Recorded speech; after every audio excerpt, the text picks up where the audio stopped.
Es una belleza saber que nuestro Señor no desconocía quiénes éramos, no desconoce quiénes somos, y Él ya tenía preparado un plan para que nosotros volviéramos a estar junto a Él.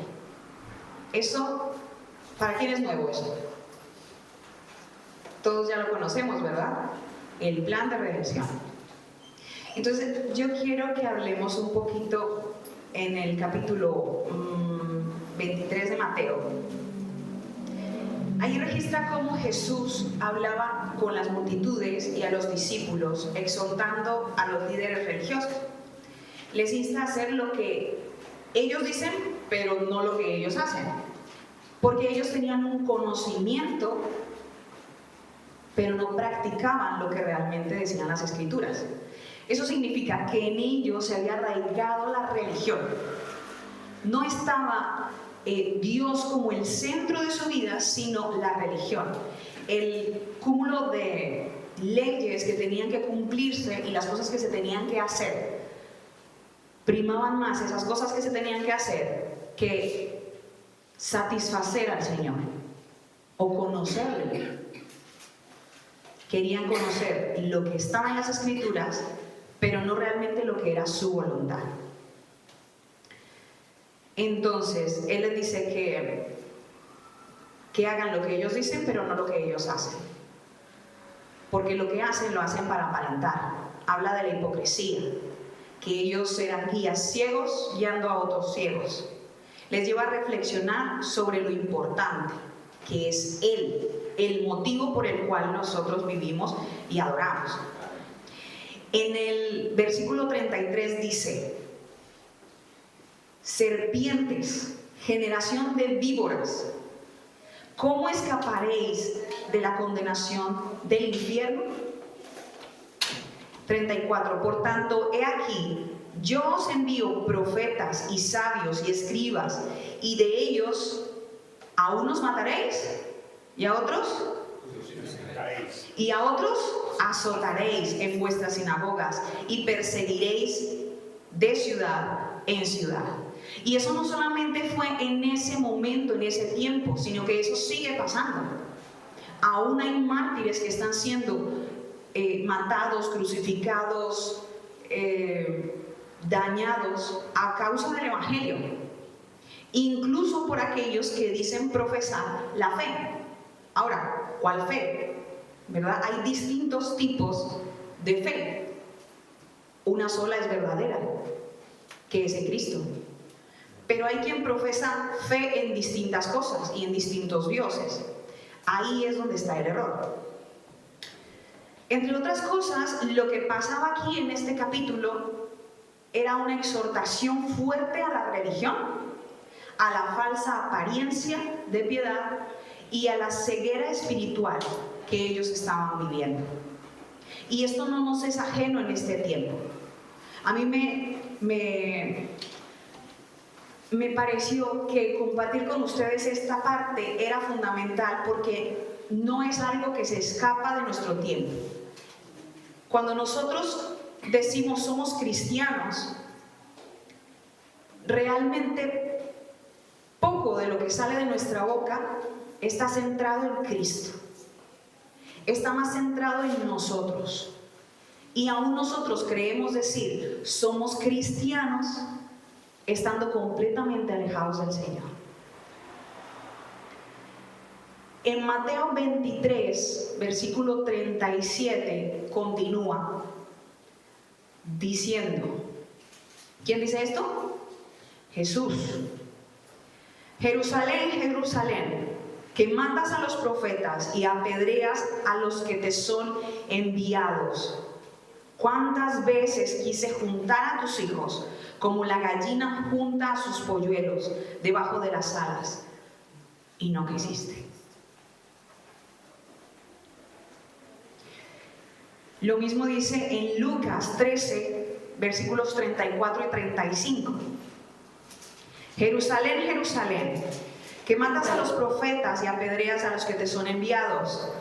¿Cuántas veces quise juntar a tus hijos como la gallina a sus polluelos debajo de sus alas, y no No quisiste.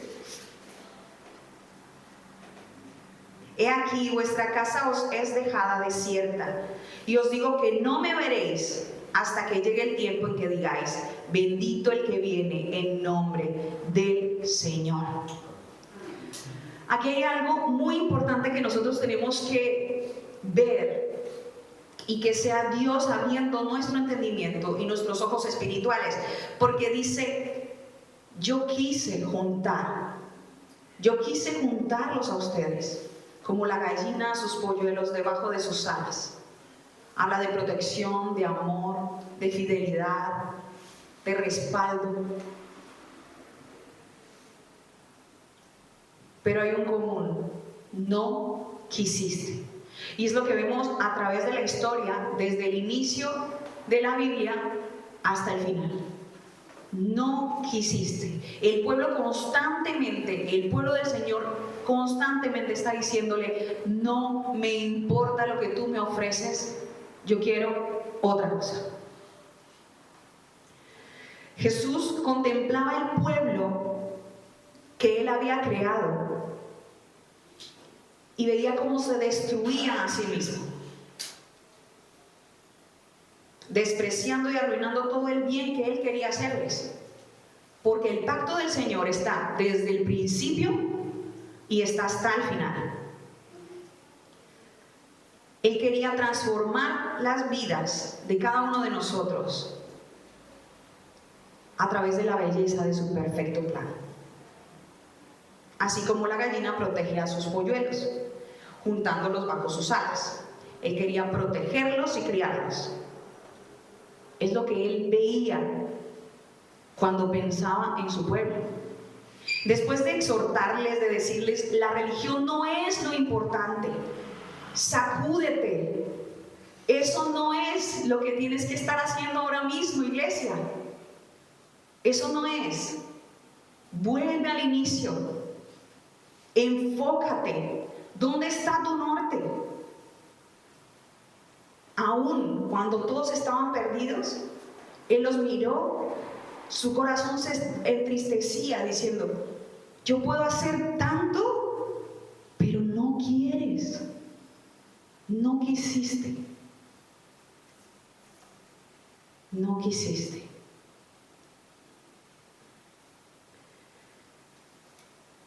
Con esa introducción quiero que hablemos acerca de la Pascua. La Pascua es una celebración que empezó ¿cuándo? En el Día de Barabbas. Sí. Es uno de los eventos más significativos en la historia bíblica. Al recordarlo, los creyentes celebramos la obra redentora de Dios por su pueblo a lo largo de las Escrituras. De acuerdo al Nuevo Diccionario Ilustrado de la Biblia, la palabra Pascua viene del vocablo hebreo pesaj, que significa pasar por alto. ¿Quién sabía eso? Pascua significa pasar por alto, por encima, preservar, mostrar misericordia. O sea que la Pascua habla de pacto. Vamos a Éxodo 12. ¿Lo tenemos?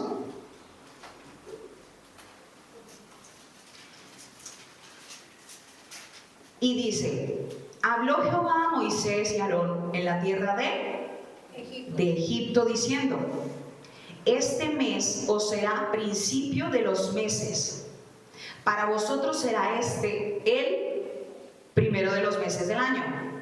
Hablad a toda la congregación de Israel diciendo: en el 10 de este mes tómese cada uno un cordero según las familias de los padres, un cordero por familia. ¿Quién sabe acerca de qué está hablando este texto? Está hablando cuando en Egipto Israel estaba siendo oprimido por Faraón, y entonces estaban siendo esclavizados, y vinieron las plagas que el Señor dio para liberar al pueblo de Israel. ¿Y cuál fue la última plaga? la muerte de los primogénitos. Entonces es allí cuando empieza esta sombra de lo que es la Pascua, o cuando empieza la primera Pascua. Y entonces estos dos versículos hablan de lo que Dios le está diciendo al pueblo que debe hacer en ese momento. En el versículo 5 dice, el animal será sin defecto. Vamos a pasar al versículo 11, dice, y lo comeréis así, ceñidos vuestros lomos, vuestro calzado en vuestros pies, y vuestro bordón en vuestra mano, y lo comeréis apresuradamente.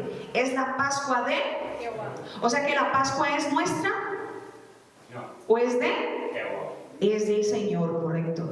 Pues yo pasaré aquella noche por la tierra de Egipto y heriré a todo primogénito en la tierra de Egipto, así que los hombres como las bestias, así como de los hombres como de las bestias, y ejecutaré mis juicios en todos los dioses de Egipto. Yo soy Jehová, y la sangre os será por señal en las casas donde vosotros estéis. Y veré la sangre y pasaré de vosotros, y no habrá en vosotros plaga de mortandad cuando hiera la tierra de Egipto. Versículo 14. Y este día os será en memoria, y lo celebraréis como fiesta solemne para Jehová durante vuestras generaciones, y por estatuto perpetuo lo celebraréis. Él hace aquí unas indicaciones súper detalladas, tanto de cómo debe ser el cordero, como qué deben tener ellos puesto, cómo deben estar vestidos para conmemorar ese momento. Ese momento, yo estaba, hoy contaba a una compañera que iba a hablar acerca de la Pascua aquí, y ella me ha preguntado, ¿qué es lo que vas a decir? Ella no es creyente. Y entonces yo le estaba contando, ¿no? Y ella me decía, mira qué interesante. Y yo le contaba cómo esta situación refleja la gracia del Señor. Este fue un momento de gracia. Ellos no merecían el amor, pero el Señor escuchó su clamor donde Él se encontraba. Él escuchó su clamor. Ellos estaban cansados de estar oprimidos. Ellos estaban cansados de estar en la situación de esclavitud en la que se encontraban. Y Él les escuchó. Y Él sabía que necesitaban aún cuando ellos no entendían que necesitaban. Y Él creó un plan de salvación en este momento para aquellos que eran sus hijos. Para aquellos que con obediencia pintaron los dinteles y las puertas e hicieron y obedecieron todo lo que Él les mandó. Versículo 24. Guardaréis esto por estatuto para vosotros y para vuestros hijos. ¿Para cuándo? Para siempre. Para siempre. Y cuando entréis en la tierra que Jehová os dará, como prometió, guardaréis este rito. Y cuando os dijeren vuestros hijos, ¿qué es este rito vuestro? Vosotros responderáis, es la víctima de la Pascua de Jehová, el cual pasó por encima de las casas de los hijos de Israel en Egipto, cuando hirió a los egipcios y libró nuestras casas. Entonces el pueblo se inclinó y adoró. Es evidente que aquí está hablando de una institución divina. ¿Quién lo ordenó? Dios. Esto no fue una fiesta que crearon los hombres, esto fue algo que el Señor mandó. Van a recrearlo, van a recordarlo, van a celebrar el día que yo pasé por alto y no hubo muerte en vuestras casas. Es una expresión de amor de Dios manifestando la redención de su pueblo y el juicio de sus enemigos en fidelidad a su pacto. ¿Quién se maravilla por esto? Yo me maravillo tremendamente. de ver cómo el Señor, nosotros decimos, Dios es soberano sobre todo, Él tiene control sobre todo, pero siempre queremos tener un plan. Dios no necesita nuestro plan, no necesita el plan B. Él tiene un plan y su plan es perfecto. Así es. En el Antiguo Testamento, la Pascua es en esencia una celebración que mira hacia el pasado, a recordar. Vamos a recordar. Ella marca el día de la independencia de Israel como pueblo saliendo de Egipto y el nacimiento de esa nación, ya librado. El propósito de la celebración era que el pueblo recordara una vez al año, con sus 5 sentidos y todo puesto y centrado, qué había hecho el Señor, los detalles específicos de la obra maravillosa de la redención de Dios que había hecho al librarlos de Egipto.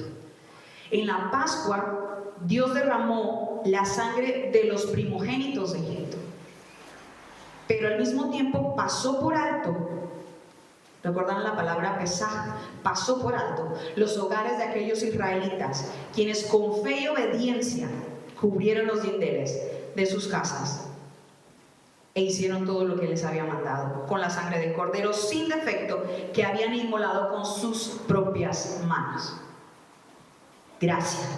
Esto es gracia.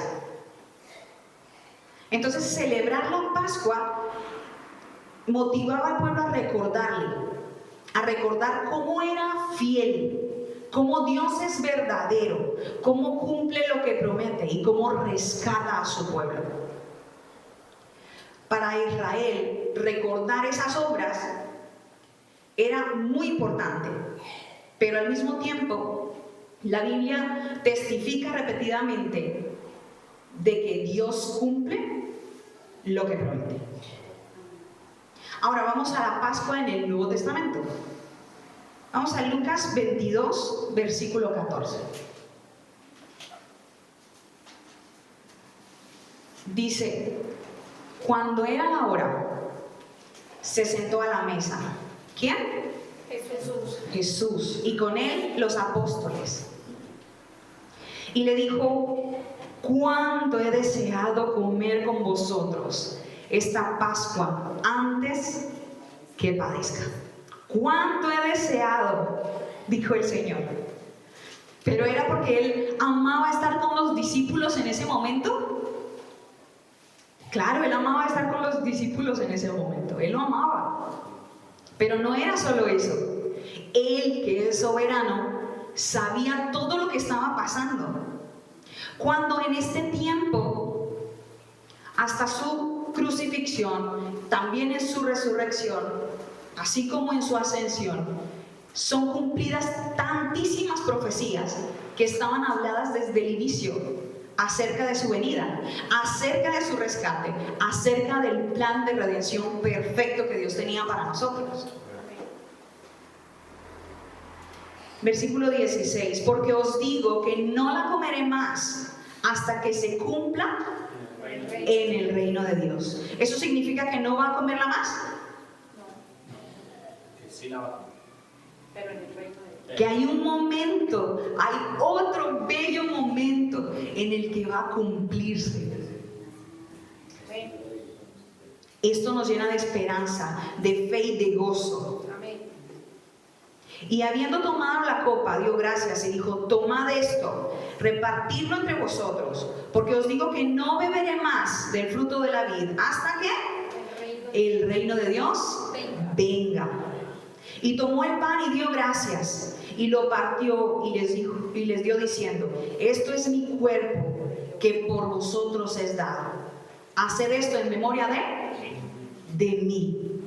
Así que lo que él está diciendo en este momento es que la Pascua pasa de ser un recordatorio solo de lo que ha pasado en Egipto para ser en memoria suya, en memoria del perfecto Cordero que ha sido entregado sin mancha y que se ha derramado hasta la última gota de su sangre, para que sean pasados por alto nuestros pecados, porque Él cumplió toda la palabra, toda la profecía, llevando sobre sí todo nuestro pecado.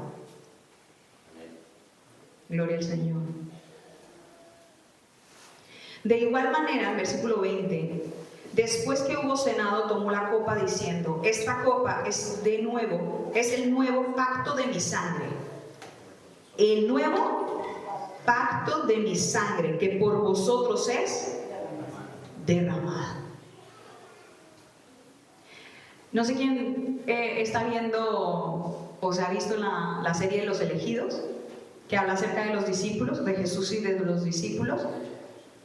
Y está cuando viene Judas a entregar a Jesús. Y es impactante cómo llegan todos ellos a aprender a Jesús, ¿no? Y llega Judas, mientras Jesús lo mira con nostalgia, con tristeza, con su corazón. Y están todos los otros discípulos mirando, asombrados, impactados, diciendo: ¿cómo te atreves tú? ¿No? Yo creo que pensaban: ¿cómo te atreves tú? Pero realmente Jesús no fue crucificado solo por Judas.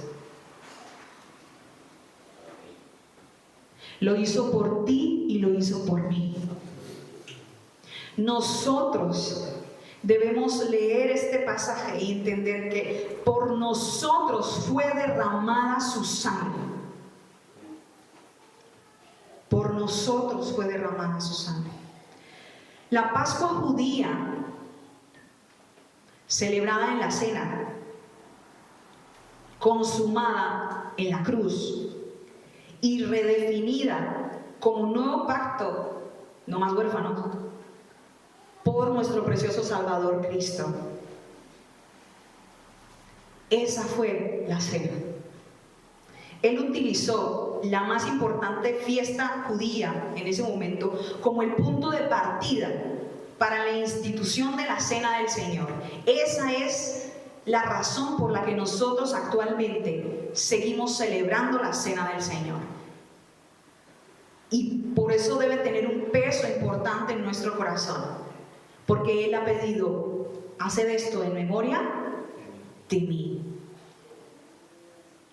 Entonces ya no es en memoria de Egipto, es en memoria de Cristo y de la inauguración del nuevo pacto.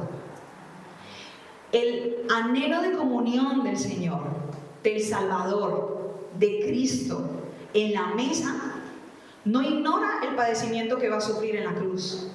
Él estaba celebrando porque Él entendía que Él tenía la victoria. No le era ajeno, pero Él tampoco significa que por estar celebrando la cena estuviera desconociendo lo que iba a pasar en la cruz, sino que más bien lo reconoce como el perfecto cumplimiento de la promesa desde el inicio, desde el principio de los tiempos. Esa promesa que nos otorga tener su presencia para siempre. Cuando nuestra redención sea consumada, el reino de Dios vendrá y al final será completa y absolutamente establecido.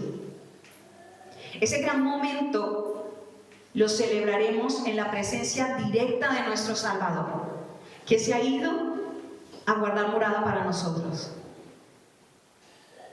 Y ese momento se llaman las bodas del Cordero. Gloria al Señor. Dios anhela darnos la gloriosa comunión de su presencia. ¿Quién se goza con esto? Gloria a Dios. Ahora damos gracias no por el Cordero que libró a Israel o que salta un momento, una situación o una circunstancia, sino que lo celebramos por el Salvador, el Cordero de Dios, que con su cuerpo y su sangre nos otorgó la redención a todo aquel que en Él cree. Y es hermoso ver cómo ya no apunta al pasado únicamente y a la liberación de la esclavitud. Él habla acerca del pasado, acerca del presente y también acerca del futuro. Ese es el plan de redención. No únicamente lo que ha sucedido en la cruz, no únicamente lo que sucedió al resucitar, sino que será cumplido al final de los tiempos, así como lo podemos ver en Apocalipsis. Y así como en Apocalipsis vemos referencias al inicio de los tiempos, así en el inicio de los tiempos podemos ver referencias hacia el final de los tiempos. Por lo que nosotros debemos tener en cuenta que la palabra, la Biblia, no es un montón de libros sueltos que podemos leer por partes o por separado y encontrar riquezas, sí, pero es una sola palabra del Señor que habla acerca de una persona que es Cristo y de su preciosa y perfecta voluntad. Ahora nosotros, al recordar tal como Él lo pidió en este tiempo, esta semana, es bonito. Nosotros podemos ver en esta semana a tantas personas que celebran la Semana Santa y se dedican a ello y se entregan quizá mucho más que cualquiera de nosotros. Si hablamos con la verdad, es así. Pero ¿cuántos siguen ciegos guiando a otros ciegos?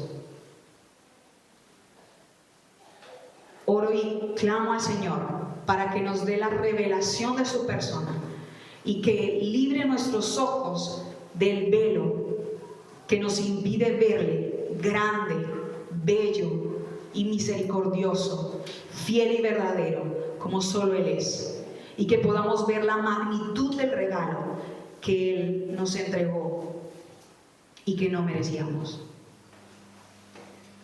Esta es una celebración no solamente de muerte, sino de la resurrección, de la ascensión y del cumplimiento de la palabra. Podemos celebrar gozosos la muerte de nuestro Mesías.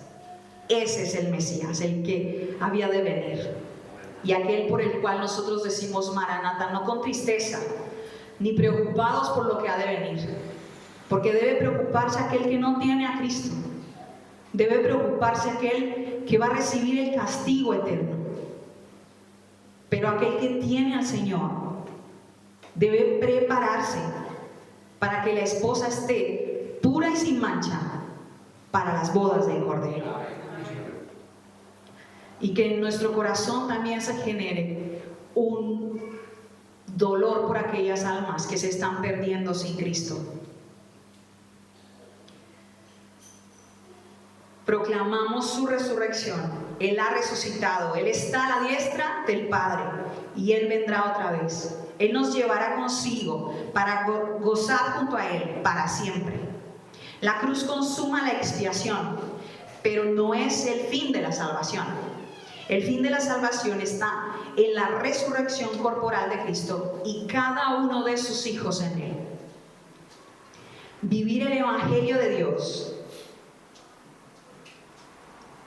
no es solo que Él nos rescate de nuestra historia centrada en nosotros, sino que seamos rescatados para que seamos parte de su historia, centrada en su propósito. El Evangelio completo nos da la comprensión del pasado, transforma nuestro presente y nos da la perspectiva, la fe y la esperanza correcta para nuestro futuro. Porque ya no vivimos una historia temporal, limitada y con pecado, sino que vivimos en una historia eterna, perfecta y santa. ¿Quién quiere celebrar a Cristo en esta noche? Amén.